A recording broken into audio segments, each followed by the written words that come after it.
Sometimes you just want to make something quick and easy for the fun of it, and not have to spend days agonizing over designs and measurements. So these 5 things are all super simple.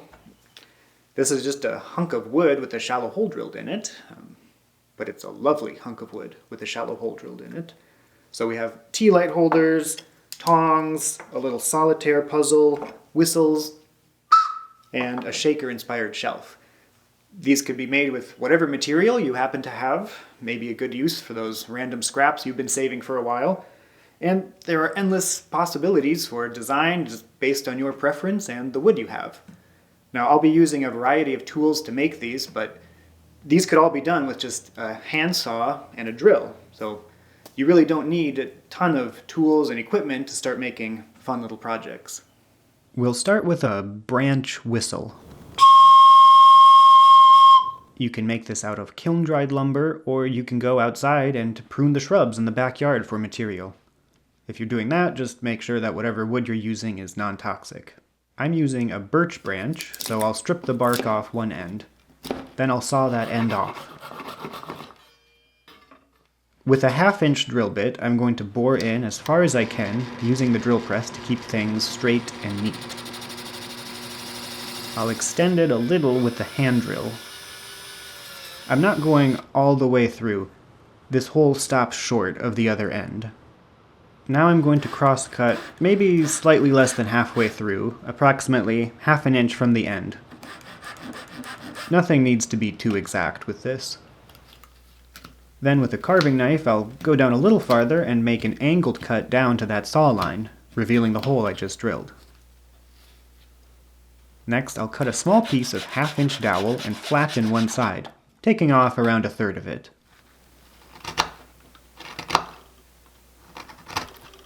Then put it in so the end of the dowel is about even with the straight cut here, and test it out.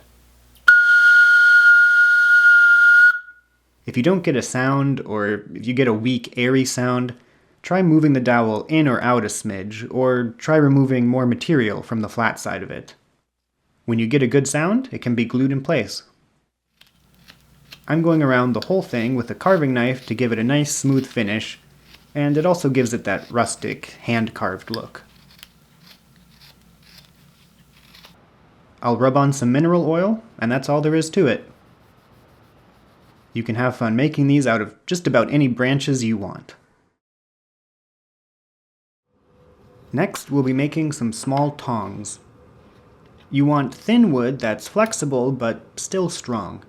I'm using cherry for this. I'll cut this piece in half to give me the 2 sides of the tongs. Then just a small block of beech that will go between them. And I'll glue those 3 pieces together with waterproof glue.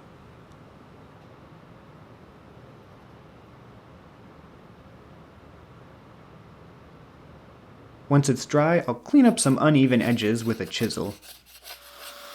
Then round them off with the disc sander, as well as bevel the business ends to allow them to slip under food items easier.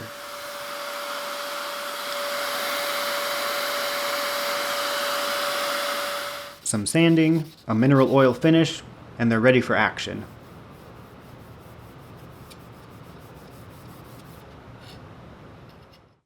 They look nice, and they're perfect for serving up small tidbits. Of course, you could get more creative with the design and do all sorts of different shapes and sizes.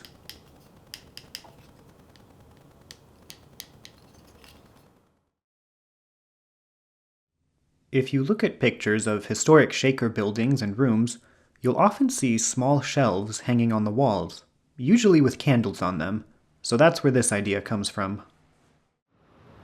I have some thin white oak that will be perfect for this. I made a design that I'll transfer to the wood that consists of the large back and the shelf. The first thing I'll do is drill a 3/8 inch hole for hanging.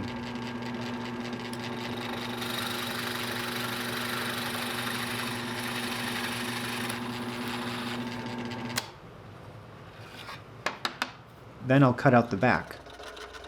The curves could be done by hand with a coping saw, but I know my limitations when it comes to cutting a smooth, even curve, so I'm using a scroll saw for that. Gluing the shelf is probably strong enough for whatever would be going on this thing, but I'm going to add some triangular supports underneath for increased integrity.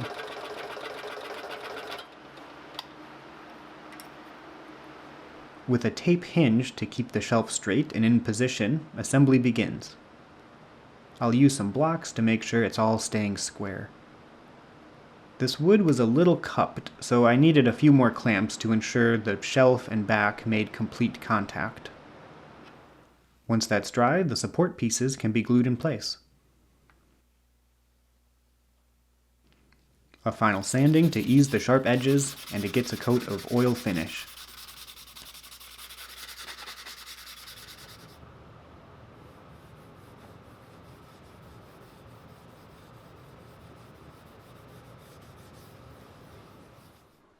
Then it can be hung on the wall, ready for any little item you want to put on it.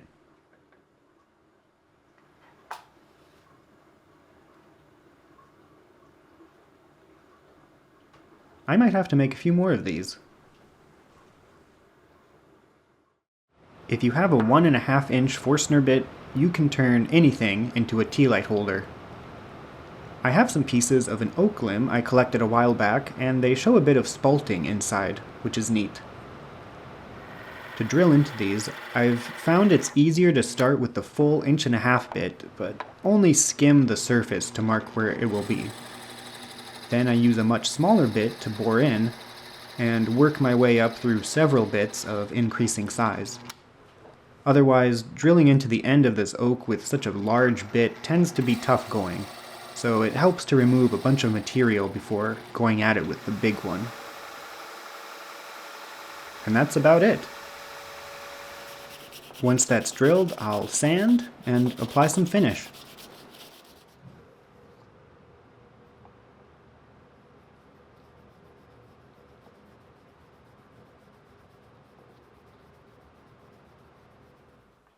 It's fun to find pieces that have odd shapes.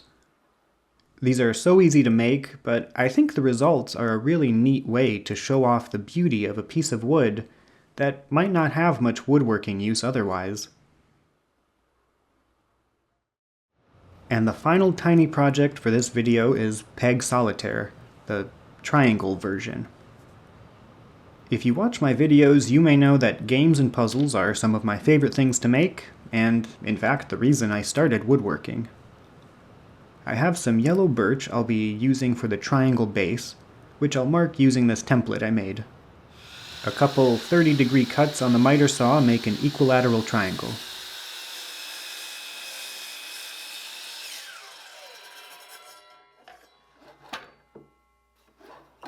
I'm going to use a 3/8 inch dowel for the pieces, so I'll drill out the 15 holes with a 3/8 inch bit.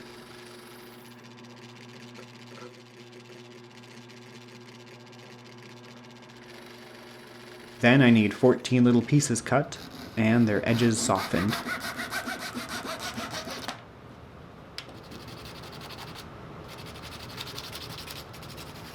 Then I'll go around the base and give it a chamfer.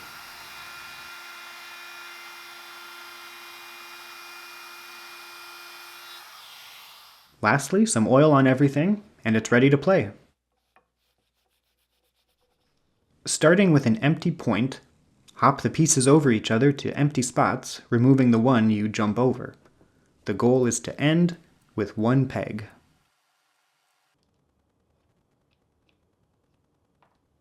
Thanks for watching.